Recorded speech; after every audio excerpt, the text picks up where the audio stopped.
Shalom saudara terkasih dalam Tuhan Yesus Kristus. Senang kembali berjumpa dengan saudara semua dalam channel Pastor DHI. Saya selalu berdoa dan berharap saudaraku semua ditolong oleh Tuhan. Dan apapun yang kita hadapi, kita percaya bahwa Elohim yang kita sembah di dalam Tuhan Yesus Kristus tetap ada kuasanya saat ini, dahulu, sekarang, sampai selama-lamanya. Amin. Saudara, saya akan menanggapi video daripada kakek mengapul. Video ini yang saya cari-cari kemarin ya saudara ya, ketika sempat live. Lalu saya lihat video ini, ternyata jadi saya pikir udah di privat karena itu live-nya yang kemarin ya, sempat saya bahas juga. Dan kemudian baru di-upload hari ini potongan itu, khusus membahas Pastor Andi Simon. Judulnya itu AS ancam ES MS lagi. Ya, AS ancam MS lagi. Di judulnya memang inisial Pastor Andi, tetapi dalam isi videonya banyak kali menyebutkan nama Pastor Andi Simon ya. Lalu kemudian judulnya adalah AS ancam MS lagi, kamu jual saya beli ya. Apa artinya itu saudara, kamu jual saya beli? Itu adalah istilah orang Betawi ya, yang punya prinsip sampai akhir hayat ya. Jadi dia punya prinsip yang kalau memang saudara dia rasa itu benar, maka dia pertahankan prinsip itu sampai akhir hayat. Nah, inilah yang dikeluarkan istilah oleh kakek mengapul ya. Nah, saudara, ada beberapa poin yang saya tulis pada saat mengcounter lah video Pastor Andi. Dia putar videonya Pastor Andi. Pastor Andi bicara, langsung ditanggapi lagi. Pastor Andi dia bicara, ditanggapi lagi. Ada beberapa hal yang saya tulis, tetapi videonya juga saya sudah simpan dan download sebagai bukti satu saat kalau misalnya ada yang mempermasalahkan video ini. Dan saya tidak akan tampilkan videonya di sini, saudara, karena saya sudah download dan sudah save di Google Drive ya.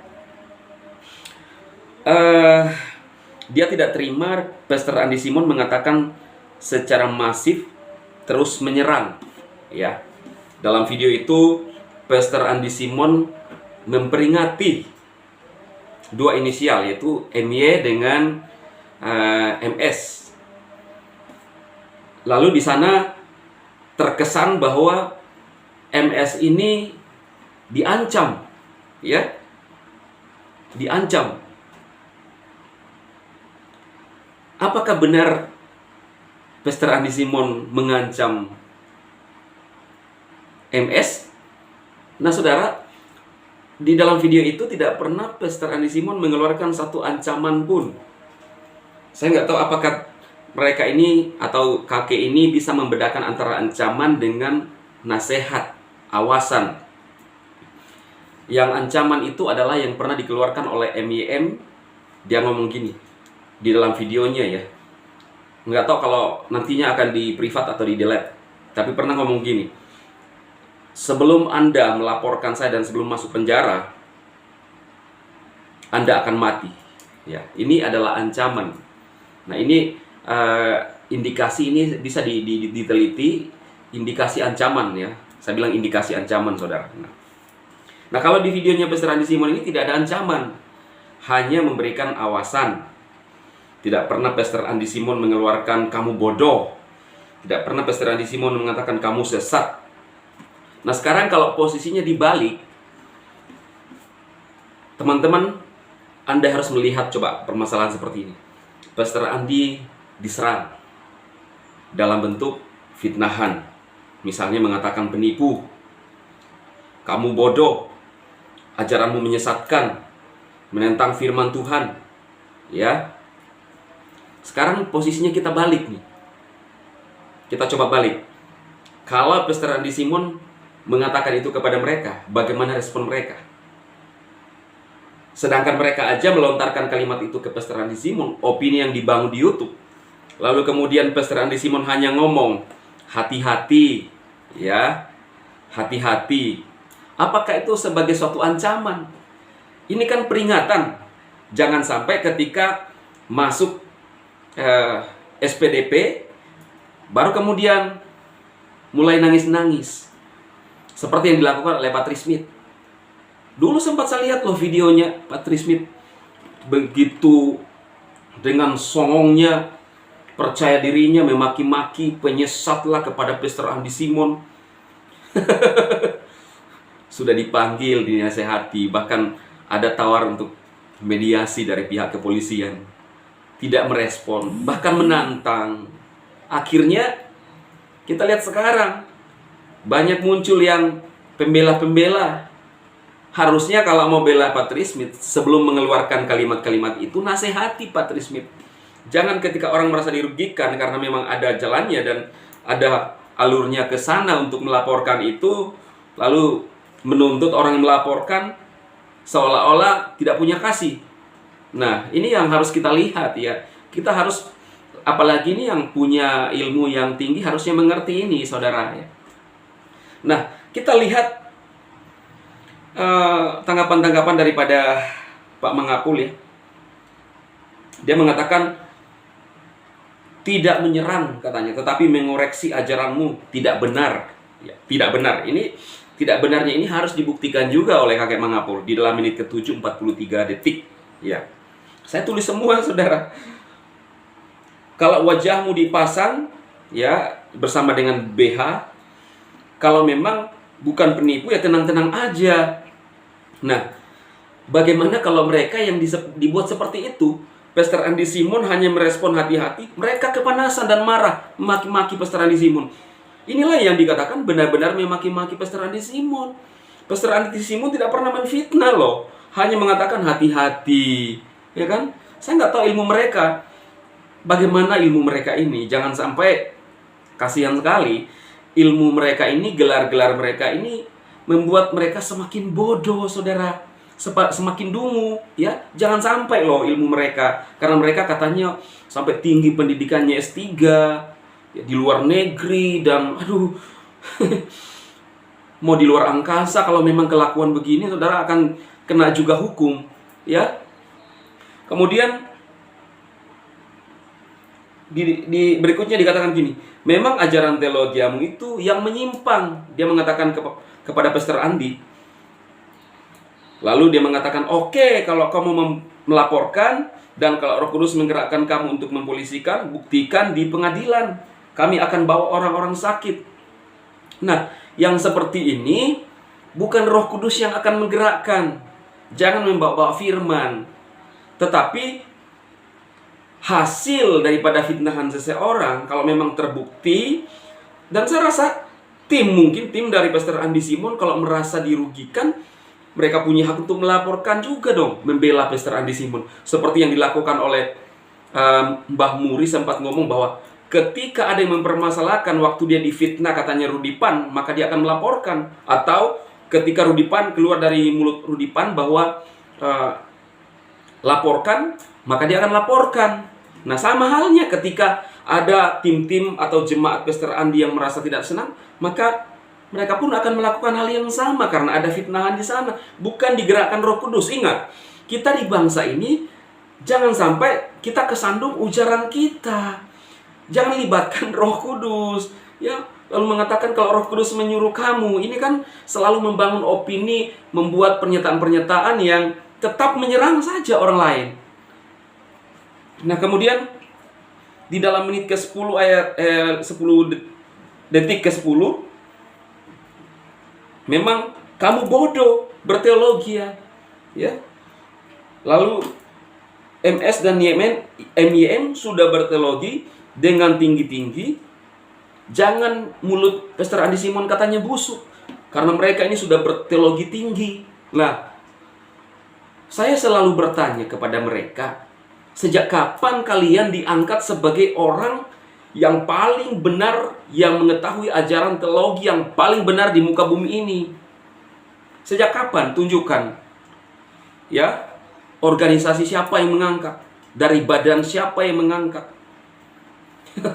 Aduh, sayang sekali. Lalu dia mengatakan kepada Pastor Andy Simon, jangan suka-sukamu ngomong. Itu di dalam menit ke-10, 30 detik. Pastor Andy Simon ngomong apa suka-suka? Hanya mengatakan hati-hati. dengan fitnahan-fitnahan yang seolah-olah menuduh orang penyesat, penipu, ya, bodoh. Ini kan keluar dari videonya semua, saudara, ya. Saya tidak usah tampilkan karena saya sudah download. Sudah aman, ya. Itu saya rasa itu pernyataan yang terlewat dari seorang MS. Betul, benar-benar pernyataan yang melampaui sesuatu yang, saudara bisa lihat sendirilah. Nah, lalu kemudian nantang lagi sampai ketemu di pengadilan. Itu di dalam menit 10:54 detik. Ya. Lalu dia mengatakan Andi Simon ini lebih jatuh cinta dengan Kapolda Balikpapan, itu di menit ke-11:01. Baru kenal dengan Kapolda.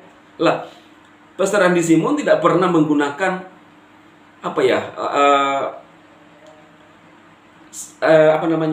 tidak pernah menggunakan hukum dengan semena-mena. Menggunakan karena dia kenal dengan Kapolda. Proses Patrismit itu proses dari seperti yang pada umumnya lah, ya. Kemudian kamu bebal itu di dalam menit ke-12 lihat 10 detik, dan kamu itu cocok Amsal 1 ayat 7.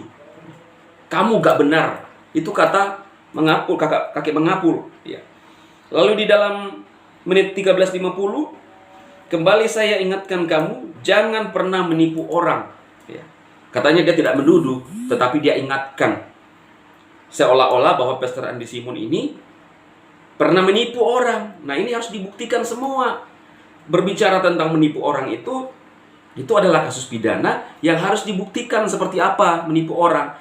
Inilah yang mereka tidak paham, sembarang mengeluarkan pernyataan, menipu, membangun opini di media sosial, dan otomatis orang yang mendengarkan itu bisa beranggapan buruk terhadap Pastor Andi Simon, saudara. Mereka kelewatan. Nah, lalu karena Benny Hinn sudah terbukti menipu, kalau kamu tidak mau berubah, kita akan ketemu di pengadilan. Itu di menit 14:20 detik, saudara. Jadi kembali menantang lagi Pastor Andi Simon.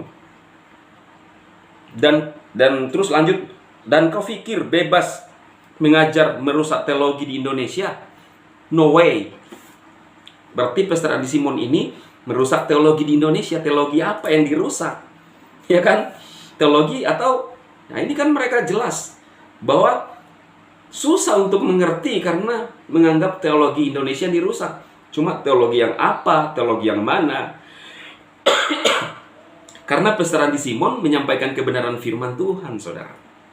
Ya, jadi inilah pernyataan-pernyataan kakek mengapul yang menurut saya melampaui batas, dan satu bukti yang kuat apa yang dilakukan, memaksa, ngotot untuk apa yang merupakan pemikiran dia itu yang dianggap baik untuk dilakukan oleh Pastor Andi Simon. Pesan saya gini, yang saya mau sampaikan bahwa Pastor Andi Simon dalam video itu tidak pernah mengancam, ya. Tidak ada nada ancaman. Tidak ada nada ancaman sama sekali, tapi hanya memperingati. Tetapi kakek ini salah, saya nggak tahu apakah salah tangkap atau memang faktor umur, ya, atau bagaimana. Kemudian jangan sampai nanti kesandung baru ngomong, kamu nggak pernah nasihati saya. Jangan sampai Bareskrim atau kepolisian sudah turun tangan baru ngomong, mana kasihmu kesana kemari. Jadi ini peringatan untuk MS dengan khususnya MYN juga, ya. Yang saya lihat sudah mulai panik, nada-nada kepanikan keluar daripada mulutnya dia, dan ekspresi muka dia pun panik, sangat panik, ya. Lalu kemudian saya memberi peringati untuk kakek, ya, ingat umur lah, ingat umur, ya. Jangan sampai gelar yang membuat kita tersandung, membangga-banggakan gelar S3, lalu menganggap orang lain bodoh, penyesat, dan lain-lain. Sayang sekali. Itu menurut saya itu bukanlah ajaran firman Tuhan yang benar. Karena kita harus punya toleransi baik antar umat beragama, inter umat beragama. Jangan memaksakan, karena firman Tuhan, saudara, banyak sudut pandang dan tidak ada suatu jaminan bahwa denominasi dan teologi ini yang paling benar. Seperti yang juga disampaikan oleh David Tong saat itu, bahwa hanya reformat yang paling mengerti tentang ajaran tentang Roh Kudus. Tidak bisa. Lalu menganggap orang lain sesat. Nggak bisa. Ya. Intinya kita menjalani saja keimanan kita, kepercayaan kita, sampai pada satu titik kita akan menuju kepada penghakiman, yaitu Yesus Kristus. Apakah kita masuk neraka atau masuk surga? Itu aja. Kita perbaiki kelakuan kita. Kalau kita merasa paling bagus, saudara, ajaran kita, ajarkan nilai-nilai kekristenan yang baik kepada sesama kita. Jangan justru sibuk menyerang orang lain yang memang fokus dalam melayani. Itu adalah, siapa tahu, itu adalah karunia yang memang didapatkan daripada Tuhan. Bagaimana ukurannya Anda mengatakan itu? Alkitab mengatakan bahwa firman Tuhan, pergilah jadikanlah semua bangsa muridku. Semua bangsa. Nah, apakah masalah di sini kalau misalnya setiap hari kita menginjil lalu ada orang disembuhkan? Tidak masalah, karena tujuan Tuhan adalah semua bangsa bisa dikerjakan, bisa kita melakukannya itu dengan setiap hari, bisa sekali seminggu, tergantung kita mau memahaminya dan kita mau taat. Kalau pekerjaan Tuhan mau cepat selesai, tiap hari kita bisa menginjili orang dan mendoakan orang. Tidak perlu ada tertulis secara eksplisit di Alkitab bahwa karena tidak ada tiap hari, maka tidak tiap hari juga. Nah, kita harus fair. Di Alkitab juga tidak pernah menulis bahwa bangunlah teologi, apalagi Trinity. Saya nggak pernah lihat, saudara. Ya kan? Kita harus fair. Lalu apakah kita mau mengkritisi itu? Kan tidak mungkin. Itu adalah yang dilakukan panggilan daripada kakek mengapul sendiri. Nah, kita harus punya toleransi. Kita kembali, kalau kita bilang kita mengajar firman Tuhan yang benar, jangan menggunakan Alkitab itu sebagai alat untuk menyerang orang lain. Ya, mari kita coba berpikir secara akal sehat dulu lah. Itu pesan saya, saudara. Semoga video ini bermanfaat buat kita semua, dan seperti pada judul, share video ini agar juga kakek Mangapul bisa melihat. Ya, saya panggil kakek karena memang sudah terlihat kakek ya, saudara ya, jadi nggak ada salahnya. Lalu jika ada hal-hal yang kurang berkenan di telinga Bapak Ibu dan di hati Bapak Ibu semua, mohon dimaafkan semuanya. Saya Pastor DHI memberkati saudara semua. Amin.